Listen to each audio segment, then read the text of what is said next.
Picture this. It's 2 in the morning. You're at a party. Your buddy disappears into the bathroom 20 minutes ago and nobody noticed because the music's loud and everyone's vibing.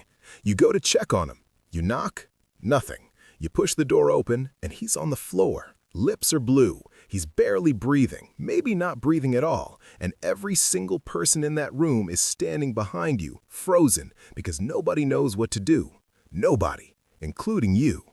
Right now, his brain is suffocating. You have minutes, maybe less, and scrolling past this video might be the reason someone you know doesn't wake up tomorrow. Here's how you don't die today. Or more accurately, here's how you keep someone else from dying tonight. Because here's the brutal truth about fentanyl. You almost never save yourself from this one. Your brain shuts off before you even realize something's wrong. This isn't a slow descent. This is a light switch, which means survival depends entirely on whether the people around you know what I'm about to tell you or whether they just stand there filming it for social media like absolute ghouls. So let's talk about what fentanyl actually does to a human body, because once you understand the mechanics, the survival steps make perfect sense. Fentanyl is a synthetic opioid. It is 50 to 100 times more potent than morphine. Let that land. 100 times. A dose the size of 2 grains of salt can kill you. It crosses your blood-brain barrier almost instantly and binds to your mu-opioid receptors like it owns the place. Those receptors control a lot of things, but the one that matters right now is breathing. Your brainstem has a region called the pre-Botzinger complex. Fancy name, simple job. It tells your lungs to breathe. Fentanyl sits on those receptors and tells that region to shut up. Your breathing slows, then it gets shallow, then it stops. Your oxygen levels plummet, your heart rate drops, your lips turn blue, your fingernails turn blue, and your skin goes gray. Your body is alive, but your brain has essentially forgotten how to run it. Spoiler alert, this isn't a hangover you sleep off. This is organ failure on a countdown.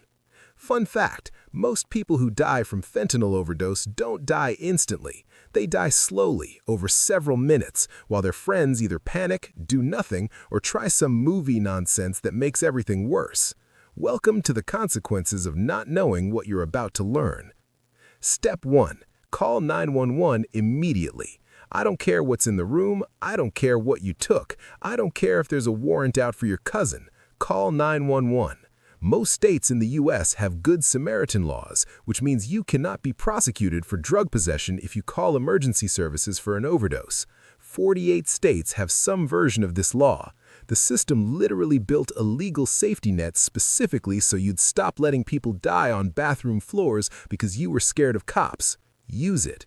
30 seconds on the phone with a dispatcher gives that person on the floor a fighting chance.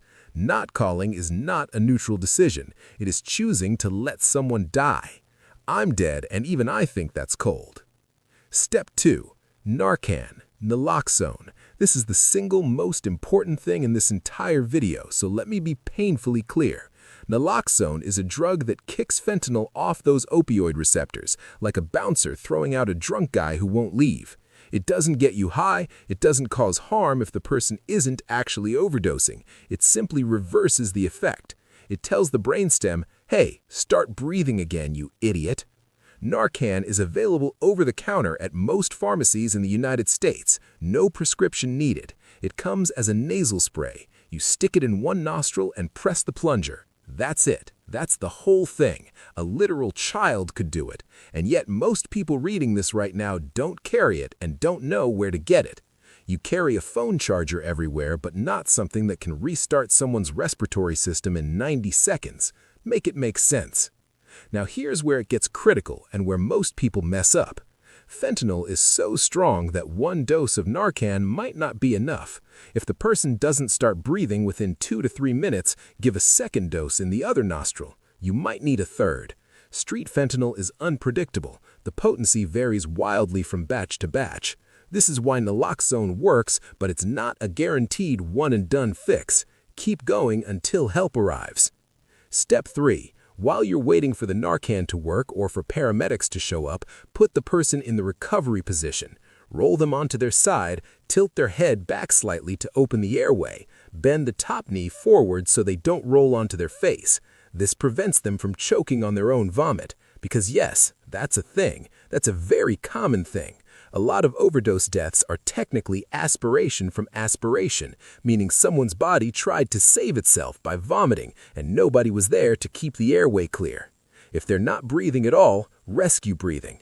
Tilt the head back, lift the chin, pinch the nose, give one breath every 5 seconds. You are manually being their pre-Botzinger complex right now. You are the breathing machine.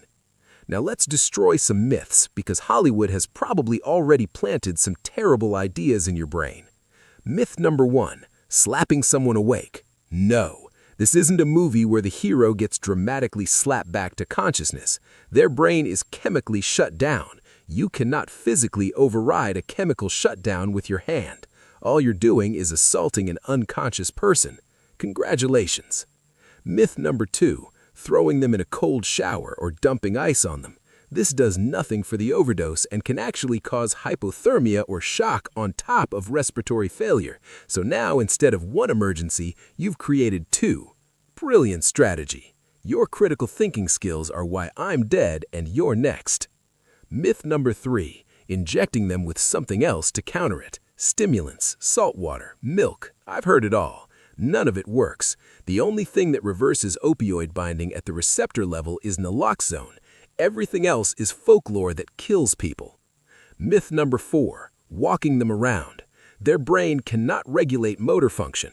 Their oxygen levels are tanking, and your plan is cardio.